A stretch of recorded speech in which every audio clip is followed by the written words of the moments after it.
In our previous video, we've explored how seemingly disparate threads like spiritualist frauds and ancient goddess worship converged to shape early feminism. But beneath these intriguing layers lies what the sources reveal as the true underpinning of this revolution, a direct, fundamental opposition to Christianity itself.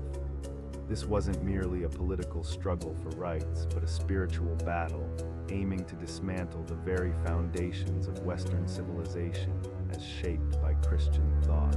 The narrative of feminism as a natural, grassroots uprising against oppression, a story of pure human desire for equality, intentionally hides its deeper religious motivations. And perhaps no single artifact better encapsulates this hidden war than the woman's Bible. But why did Christianity become the enemy? For many early feminists, Christianity was perceived as the primary oppressor of women. The argument centered on the idea that traditional religions, especially Christianity, degrade her and assign women a position that makes their emancipation impossible. The sources note that Christianity is a patriarchal religion, which posits that all things being created by God the Father, meaning patriarchy, is the natural and divine order. From this perspective, feminism, seeking to make women gods over men, finds itself in a battle that cannot be won against an omnipotent Heavenly Father. Therefore, to achieve its goals, feminism needed to destroy traditional Christianity and canon law or reform it into something else entirely. This led to an intentional demonization of Christianity as patriarchal and oppressive toward women, especially in the West. Then the woman's Bible, a rebellious manifesto, was created. The clearest manifestation of this direct attack on Christianity came in 1895 with the publication of the Woman's Bible. Authored by Elizabeth Cady Stanton, one of the most prominent figures in first-wave feminism and the suffrage movement, along with 24 other feminist activists, this book was a deliberate revision of the Holy Bible. Stanton explicitly stated her motivation. The only thing holding back women's liberation was traditional Christianity. She argued that the Bible, Christian churches, and canon law formed the basis for the belief in separate, divinely ordained spheres for men and women, and thus had to be destroyed. Stanton openly declared, "I do not believe that any man ever saw or talked with God. I do not believe that God inspired the Mosaic Code. For all the religions on the face of the earth degrade her." This project was designed to point out perceived inconsistencies and contradictions in the Bible, portraying them as proof that it bore the impress of fallible man and not the ideal of our great first cause, the spirit of all good.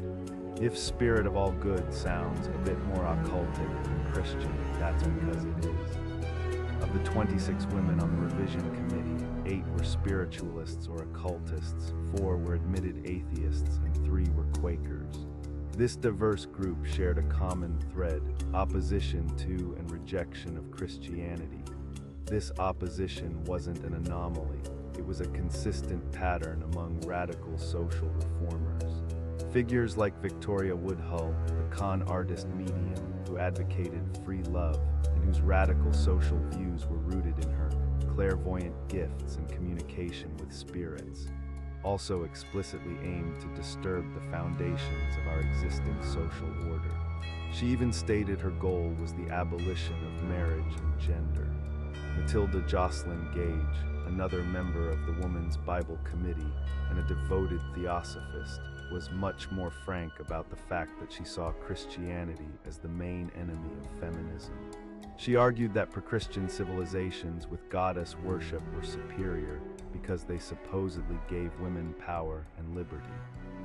The leaders of the suffrage movement consistently stated in their own writings that Christianity must be destroyed or reformed into something else entirely for feminism to achieve its goals.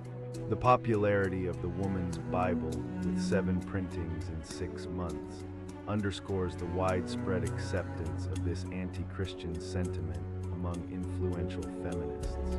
This was not a subtle shift, but an intentional, top-down ideology pushed by the wealthiest, most powerful transnational elites in the world, who also had occult beliefs underpinning their ideology. The ongoing war on Christianity, as depicted in many sources, is fundamental to understanding feminism.